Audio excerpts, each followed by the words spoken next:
Como esperado, Nayib Bukele obteve uma vitória esmagadora nas eleições presidenciais de El Salvador. E agora, quais serão os próximos passos do presidente bitcoinheiro? Esse é o Visão Libertária, sua fonte de informações descentralizadas e distribuídas. As eleições presidenciais em El Salvador foram realizadas no dia 4 de fevereiro. E como previsto, o atual presidente Nayib Bukele foi eleito com uma margem muito grande dos votos, 83%, de acordo com uma publicação feita pelo próprio Bukele no X, antigo Twitter, sendo que todos os outros candidatos obtiveram percentuais pífios. A verdade é que as intenções de voto já apontavam para uma vitória acachapante de Bukele, ou seja, o resultado não foi surpresa para ninguém. Posto que o presidente salvadorenho havia sido eleito em 2019 com 53% dos votos, fica fácil perceber o quanto o povo do pequeno país centro-americano aprovou seu primeiro mandato. Acredita-se inclusive que o resultado dessas eleições tenha sepultado por completo a oposição política a Nayib Bukele.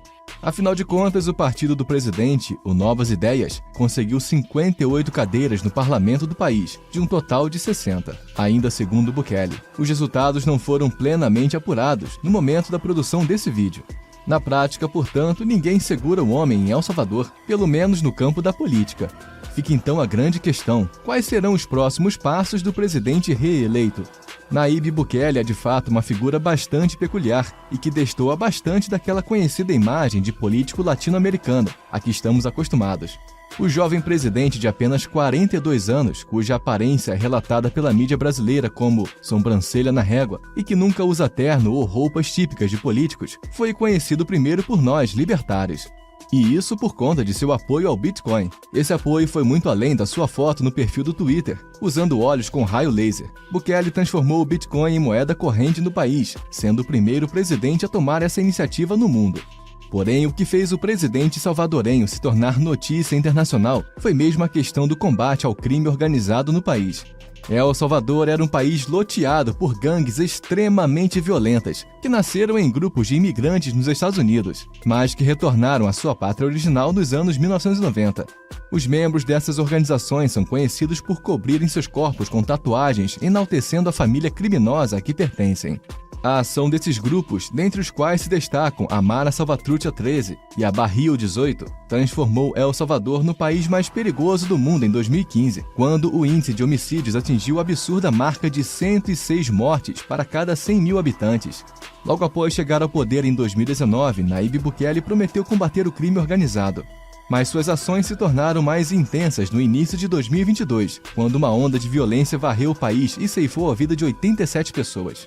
Em resposta, Bukele instaurou um regime de exceção, com a suspensão de direitos civis, situação que dura até hoje e que, ao que tudo indica, será prorrogada nesse novo mandato.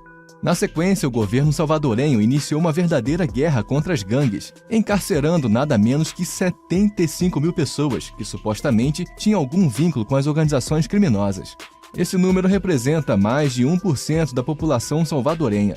Para comportar tanta gente, Bukele ordenou a construção de uma prisão de segurança máxima, o Centro de Confinamento de Terrorismo, com capacidade para 40 mil detentos. Como consequência direta dessas ações, a taxa de homicídios no país desabou para 7,8 mortes para cada 100 mil habitantes em 2022. No ano seguinte, o número foi reduzido para 1,7 homicídio, uma taxa digna de um país nórdico. É bem provável, contudo, que o combate ao crime organizado continue firme no novo mandato de Bukele. Afinal de contas, seu governo estima que ainda existam 43 mil membros de gangues à solta no país. Por conta de todo esse cenário e mesmo restringindo direitos individuais e constitucionais, Nayib Bukele conseguiu a façanha de ter 90% da aprovação do povo salvadorenho. Raras vezes na história de países livres, um presidente conseguiu ter tal índice de endosso da opinião pública. Quem seriam os outros 10% que desaprovam seu governo? Familiares dos bandidos presos? Enfim, como já afirmado, Bukele tinha cerca de 80% das intenções de voto em pesquisas eleitorais realizadas nos últimos dias. Ou seja, ele provavelmente venceria até mesmo se fosse candidato a rei de El Salvador. Quem diria que destruir o crime organizado faria com que um político caísse nas graças do povo, não é mesmo? Contudo, é óbvio que nem tudo são flores nessa história, e o mandato de Nayib Bukele está envolvido em muita polêmica desde o início. O principal fator é, por óbvio, o encarceramento em massa de pessoas supostamente envolvidas com o crime. A verdade é que o próprio governo libertou cerca de 7 mil pessoas logo após sua prisão, o que representa uma taxa de erro na casa dos 10%. Só que organizações internacionais de direitos humanos afirmam que esse número é ainda maior. Estamos falando, portanto, de inocentes privados de sua liberdade e encarcerados junto a criminosos de altíssima periculosidade. Mas a coisa vai além. Existe a suspeita de que o governo Bukele havia negociado uma trégua com as gangues em 2020, com a finalidade de reduzir a taxa de homicídios no país. Algum tipo de acordo havia sido selado entre as partes, porém, em algum momento, o governo Bukele não cumpriu com o combinado, o que desencadeou a crise de 2022.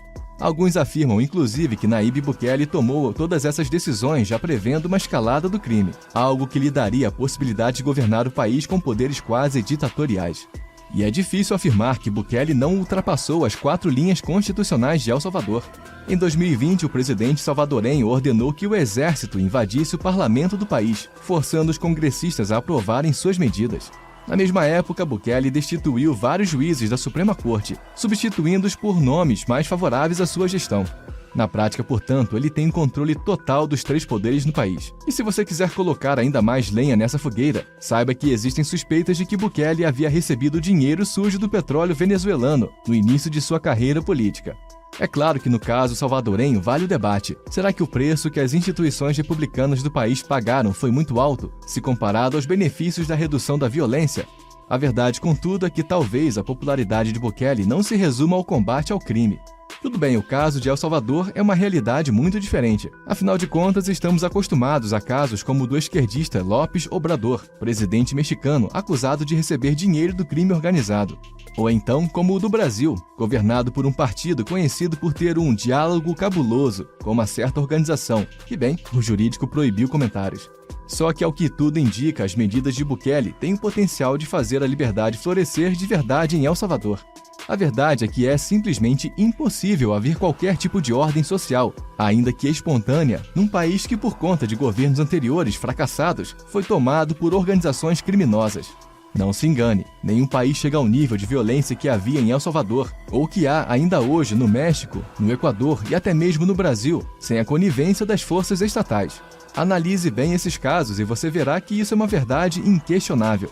A soma de combate à criminalidade e estabilidade social, aliada a um pensamento de livre mercado e a adoção do Bitcoin como moeda, algo que fez o governo salvadorenho lucrar bastante nos últimos meses, parece ser uma combinação bastante promissora. Conforme o país conseguir estabilizar sua situação de paz social, conseguida há menos de 2 anos, diga-se de passagem, a tendência é que os investimentos estrangeiros comecem a afluir para lá. Você sabe como são as coisas. Tem muito gringo tirando dinheiro do Brasil por motivos óbvios. E esse dinheiro de risco tem que ir para algum lugar. E nada é mais capaz de enriquecer rapidamente um país do que um investimento estrangeiro.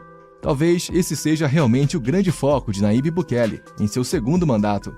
E como sempre, será fácil medir a repercussão de seu sucesso. Se a grande mídia brasileira estiver esperneando muito, é porque seu governo está indo muito bem, obrigado. No fim das contas, o caso Bukele deixa uma lição para todos os defensores da liberdade que querem se aventurar na política. No caso de uma vitória que eventualmente acontece, é preciso tomar ações rápidas e energéticas. O sucesso de Bukele em El Salvador e de Milei na Argentina demonstram que, para lutar contra o sistema, o político tem que, no mínimo, agir muito fora da caixinha. Obrigado por sua audiência.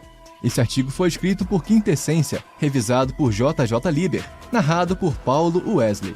Escreva artigos você também. Acesse visãolibertaria.com. Se você gostou do vídeo, compartilhe em suas redes sociais. Caso deseje ser avisado de outros vídeos, inscreva-se no canal e depois clique no botão da campainha. Até a próxima!